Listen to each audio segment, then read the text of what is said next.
From WMHS, this is Monticello Today with Michael Comer and Lauren Drake, live from the studio at Monticello High School. Good morning and happy Friday to you all. I'm Michael. And I'm Lauren.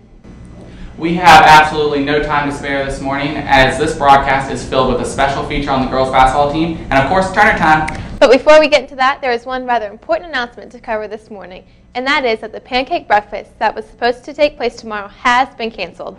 However, it will be rescheduled a few weeks from now, and we'll have the details for you as soon as they are made available. All right, now let's talk girls basketball. So as you know, our current girls basketball team has made it further than any other team in Monticello history, and this morning we're sharing their story with you. On the first day of practice, Coach Josh McElhaney told his team that this year's goal is 70.4. At the time, no one knew what it meant, but the girls soon learned that the distance from Monticello High School to where the state tournament will be played is exactly 70.4 miles away. The team was firing on all cylinders from the first game, stumbling only twice in out-of-district play. But since then, the team has won a whopping 19 games in a row, including a district regular season title, a district tournament title, and now a regional tournament title. The team has blasted through school records along the way. The regional title and regular season title are accomplishments that went unobtained by every team before then. It certainly has been an exciting year for the Lady Mustangs, and the team is captained by senior veterans Bridget Holleran and Emily Larrabee. Earlier in the week, I had a chance to sit down and talk to them about this year, the past, and even still what's to come. Seniors, captains, the list goes on. What have you guys considered your role as this year? We've had to, lead everybody through good times and bad times, and always keep positivity. And I think our experience, because we've been on the team for 4 and 3 years, and our team's pretty young, so having that experience and the way the program is supposed to go, like having that leadership, I think helps. Bridget, you've scored 1,000 points this year and are headed to Roanoke. Emily, you've been on this team now for 3 years. What has this team done for you guys? What has kind of the experience given you? And then also, what legacy would you like to leave Monticello? What kind of shape you want to leave the program in? Hopefully we leave a new level, because previous years we haven't got this far, so hopefully this is the new standard for Monticello. Yeah, we want to have a tradition of winning. It's exciting. Yeah, it's awesome to be a part of it too. Most seniors can't say that they have gone to a state tournament. And that we won our last game on the Monticello court. And it felt, yeah. And so, not only your last game, but the regional championship. Yeah. So it's just, I don't know, to be a part of something like this, doesn't happen very often. So it feels really good. Do you guys realize you have now won 19 games in a row? What is, looking back now, does it seem kind of surreal? What has this experience been like? And then also talk about kind of what led to the success. It doesn't feel like we've won 19 games in a row. It's gone by really quickly. I think from the beginning of the season, I don't think any of us expected to have this kind of success. It kind of just played out. All right, so let's talk strategy headed into the state tournament. 70.4 has been the goal all year. What happens when you reach that goal? What's the goal for the state tournament? Obviously to win it, but I think, I don't know. What's it going to take to win it? Confidence. We have to go into it thinking and knowing that we belong there. Yeah, that we belong there. And there's little doubt that the team would have made it as far as they have without sophomore standouts Megan Comer and Molly Shepard. I also had the opportunity to sit down and chat with them. So this is your second year playing a varsity sport here at Monticello. You're only sophomores. What has the experience been like? Is it intimidating? I guess what I'm trying to get at is, do you always feel like you have something to prove? I don't think it's intimidating at all. I think we all get along really well, and our seniors this year and last year have made us feel like part of the team the whole time. Yeah, what Megan said, it hasn't been intimidating because it's just you're going out there and playing basketball, and when you're out there you don't really think about it, but the seniors have made us feel welcome, and everyone's basically a family. In your short time at Monticello, the team has had immense success. You broke tons of records. Last year you won the district tournament for the first time. This year you won the regular season title for the first time, the regional title for the first time. You've made it further than any other girls team that's ever come before you. What has it been like to be a part of a program like that? Yeah, it feels good. an accomplishment. We got our banner. That was our main goal last year, and this year 70.4 is our goal, so it's been good. Molly, will you elaborate on 70.4 for those of us that don't know what it means? 70.4 is the distance from the back lot at Monticello to the front of the Siegel Center in Richmond, where we play for states. All right, correct me if I'm wrong, but part of what seems to be working for you girls is this whole 70.4 thing. You guys have a common goal, a drive. You really seem to get along off the court. You just seem like a close-knit group of girls. Do you think that a lot of that contributes to the success that you have had? I think it has. I mean, whenever we have a problem, we can always go to someone and talk to them, and they're always there for us. So. Yeah, we're like a big family. Everyone gets each other. Everyone gets along. If you're having a bad day, there's always someone to pick you up and make you feel better. Well, as I've mentioned throughout this piece, their season is not yet over yet. In fact, they travel to James Madison University tomorrow afternoon at 4:30 to compete in the quarterfinal round of the state tournament. Hopefully that will make you want to travel to JMU tomorrow afternoon to watch the girls compete at 4:30. And as we mentioned earlier, we are wasting no time on this broadcast today. Turner Time is up next. Stay tuned.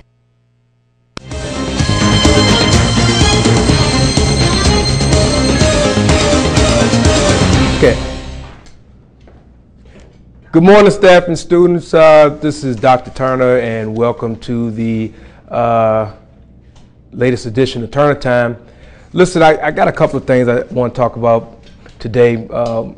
One, I want to readdress something that I talked about earlier this year, hats. I know people are tired of hearing about hats, but I think I need to revisit it. Especially since I've actually had some conversations with some of the students around the building regarding hats. I'm well aware of the fact that Albemarle High School allows their students to wear hats. I worked there for 6 years. I was a part of that. And I'm also aware that Western Albemarle High School allows their students to wear hats. I think I need to share with you why at Monticello High School we have a hat rule, and I do want to explain that I understand for some of you it's a part of your culture, and if that seems kind of confusing to you, let me explain what I mean. When I was in the classroom teaching, some of you all might know this and some of you don't, but I actually was a teacher before I became a principal. I taught history, so. The years that I taught world history, that was a word that came up a lot, and my students would ask me, well, what does that really mean? So I would always tell my students that culture just meant really a way of life. Okay, your culture is your way of life. For many of you all, your way of life is to wear a hat. You wear your hat everywhere. I wouldn't be surprised that some students. Wear their hats when they go to bed, okay? Because you always have your hat on. But that's your culture. That's your way of life. But here at Monticello High School, it's also a culture. There's a culture here, and one of the things that I'm trying to do is to show all students that there's just a time and a place for everything, and the way of life here is to not wear your hat when you're in school, because once you graduate from high school and you're out in society as an adult, there are places where you are not allowed to wear a hat. If you go to court, the sheriffs, the Albemarle County sheriffs, they're not going to let you walk into court and wear a hat. Doesn't matter. You're going to take the hat off. They're just places that you may go in your lifetime where you're not going to be able to wear a hat. So it's not that Dr. Turner is trying to be hard, or I'm trying to ignore your culture, but I want you to understand that we have a culture here as well. And the culture is not to wear a hat when you're in school. And the reason, again, is because I'm trying to teach each of you that there's a time and a place for everything. I'll share something with you. Early in the year, I saw T.J. Tillery. He had a muscle shirt on. Now I found out later that it was because of something that was going on here that he had the muscle shirt on. Now, and I told TJ, I said, you can't wear a muscle shirt here because we boys don't wear muscle shirts. And also, if I can't wear my muscle shirt, he can't wear his. So, and we laughed about that. But the point is that it's nothing wrong with the muscle shirt.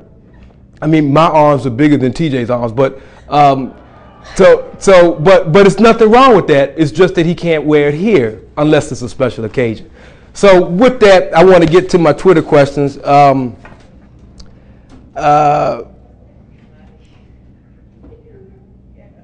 Senior release. I've had some of the students in the studio tell me that in the past there's been on Fridays seniors could leave 5 minutes early. I don't really have an issue with that, but I need to check into how that works. I probably need to talk with Dr. Honeycutt or Mrs. Bailey, some people who've been here. That I'm just not really up on that. But if that's something that we can do, we can get it worked out. I'm not totally opposed. Okay, so I'll let you know. And I had a student ask me, have I ever worn a tie to work? I think what the student is asking me, have I ever worn a regular necktie, which is called a 4 in a hand. Just so you know, if you ever are looking at purchasing ties, the long necktie is called a 4 in a hand. And obviously you know what a bow tie is. Yes, I have worn a regular tie to work. And I actually have a lot of them, probably 100. So, but I haven't really worn one in a long time. So my last question is, can you teach us how to tie a bow tie? Yeah, I think I can do that. Hey, baby, we don't mind all the watching. Cause if they study close, real close, they might learn something. And as long as I got my suit and tie, I'ma leave it all on the floor tonight. And you got fixed up to the nines. Let me show you a few things. All dressed up in black and white. Okay, all right. First you start, obviously, with the bow tie untied, okay? You make one side a little bit longer, all right? You cross over. You go through, okay? Try to get the knot kind of tight. Then you make the first part of the bow. You go over, okay? You make the second bow. Then this is the tricky part. There's a hole there that you can't miss it, so you gotta be careful. But you stick that first bow through there. And this should be it. I'm not looking at the mirror, but then you tighten it up. That should be it. There you go. There's a bow tie. All right. In closing, I know you all have to get to class. You got to get your work done. You got to do schoolwork. Better you guys than me. I've been out of high school for over 20 years. I don't think I could go back. So I'm going to be brief here. Just keep in mind that a couple of things going on this weekend. Many of you are going on the HBCU festival trip. You need to be here by 6 a.m. I know that's early for a lot of you all to stay up late tweeting, but you need to go to bed tonight.